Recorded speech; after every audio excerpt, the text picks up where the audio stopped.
Hey, Core volunteers.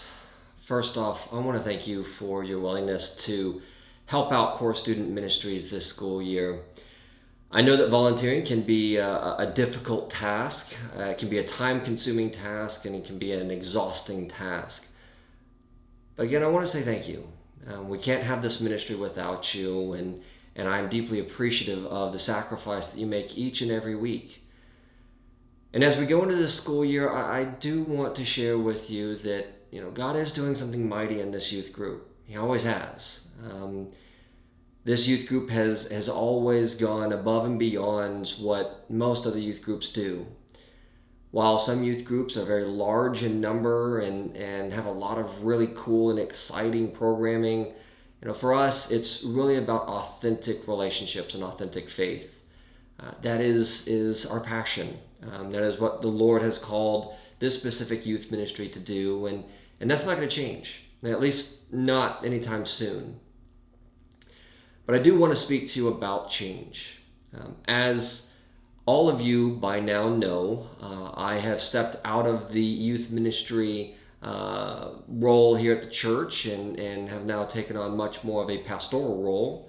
But while we're still hunting for a new youth director and searching for that person that God has already called here, I am still going to maintain the ministry and continue to help it to move forward and thrive each and every week, with some caveats, of course.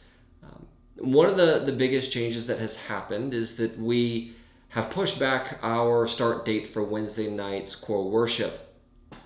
Typically we begin on the first Wednesday of the school year, but right now we have pushed it to the first Wednesday in September. And this was done for a couple of reasons. One, it was done as a way to help the church have more time in hunting for a new youth director, but also it gave me more time to adjust to my new role and to get ready to go back to school. That is part of my job, actually, is going back to seminary to get my second master's in order for me to get ordained. That's a requirement for ordination, and so that change was instituted as a way to kind of help all of that. The other change that is coming and is here is that due to our limited resources and adult volunteers, we're not having students come after school anymore. I know that we had made this change last year, but I tend to be a little soft on the kids, and so I was letting them come over and hang out and wait until the doors opened. We can't do that anymore.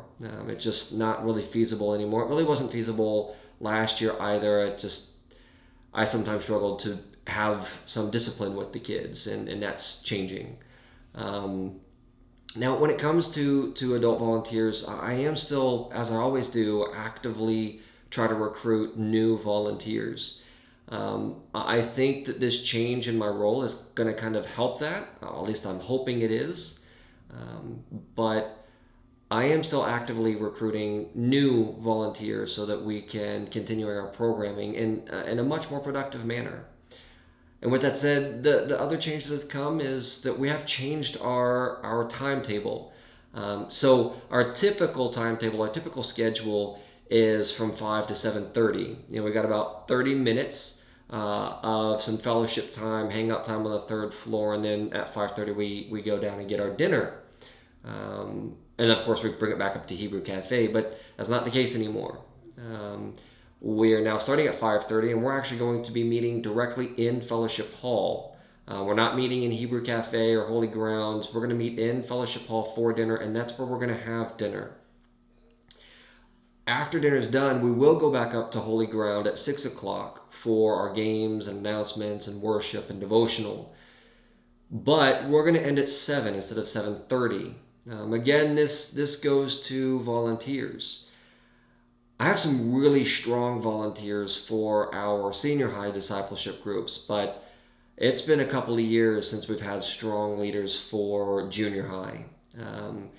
And one of the problems with me running the junior high discipleship group is that it has to be a combined group with boys and girls, which means we're very limited in what we can discuss, and so I don't necessarily feel it's all that effective. We need separate groups for the boys and the girls so they can talk about specific things that are going on in their lives based on their gender.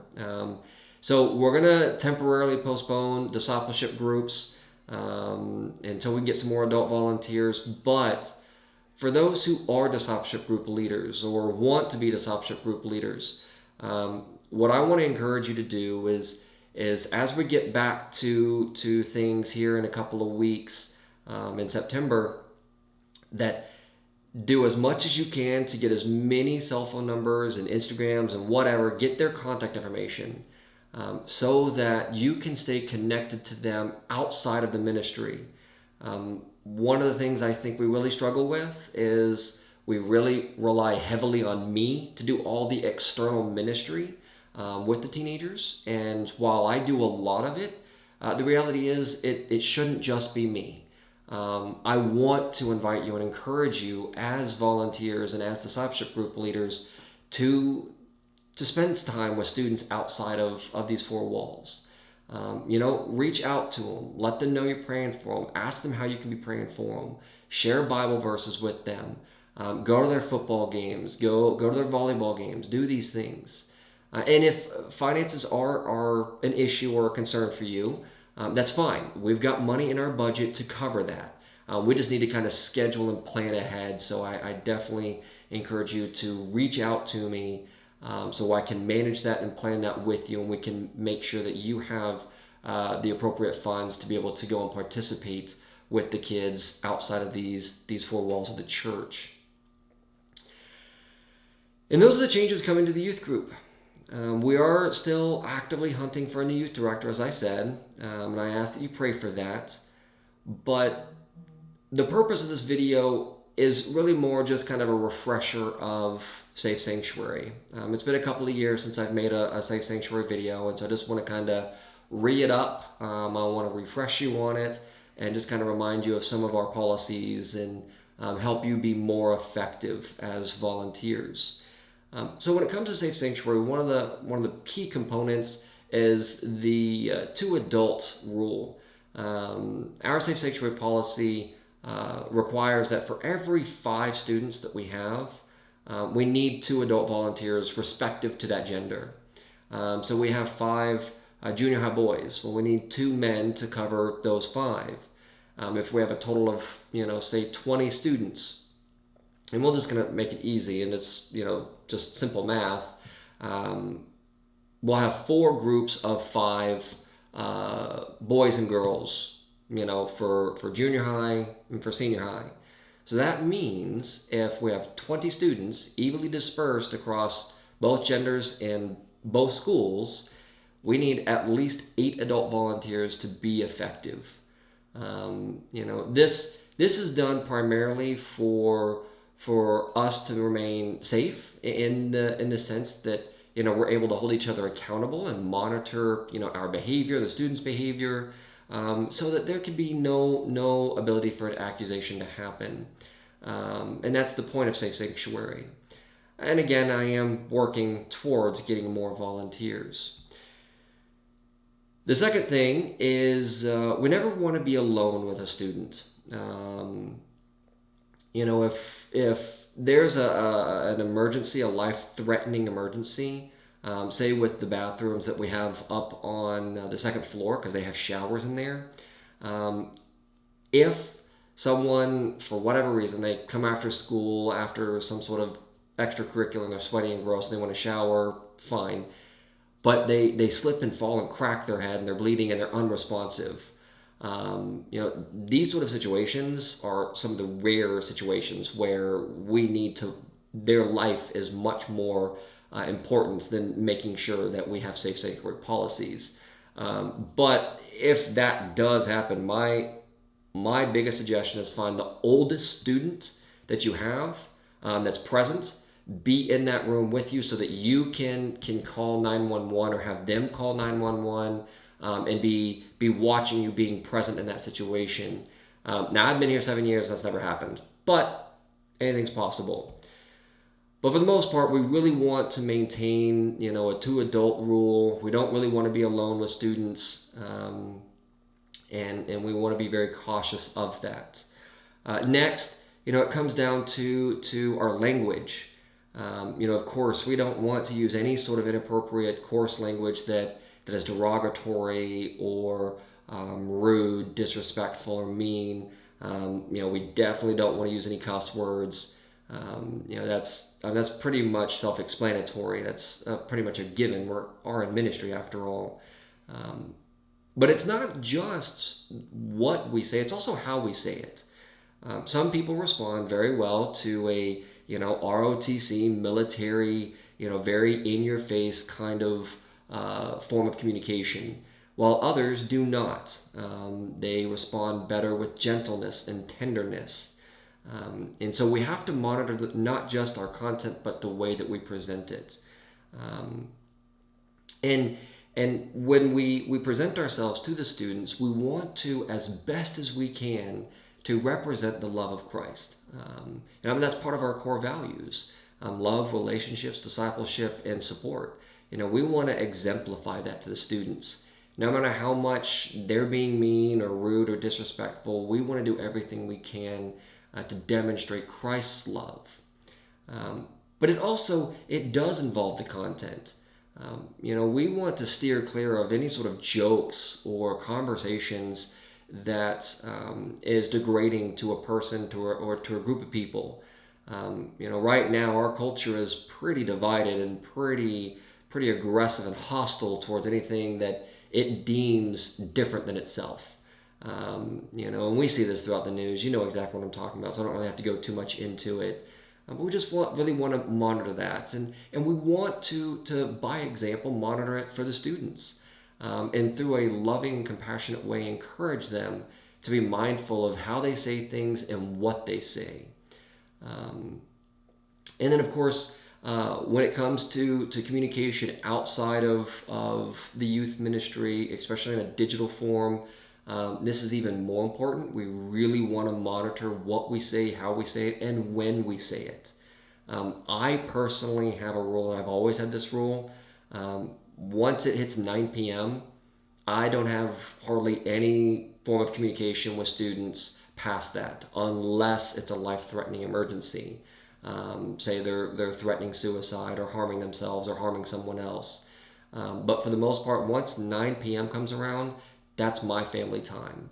And more importantly, I've just learned over time that the later you get into the evening, the tired people get, and the looser their tongues become, especially over digital form. So for you, I want to encourage you, set up boundaries. Be very open and honest about your boundaries when you are communicating with students digitally, whether it's through social media or through a text message. Now, speaking about harming themselves, if you find yourself in a situation where a student is confiding in you that they're wanting to hurt themselves, or even if they want to hurt someone else or damage some property, the first thing you need to do is keep them talking, keep them engaged, keep them focused, but you need to contact me immediately. I want you to call me, and if you can't get a hold of me by calling me, I want you to text me 911 student emergency. That will signify to me that I need to respond to you immediately.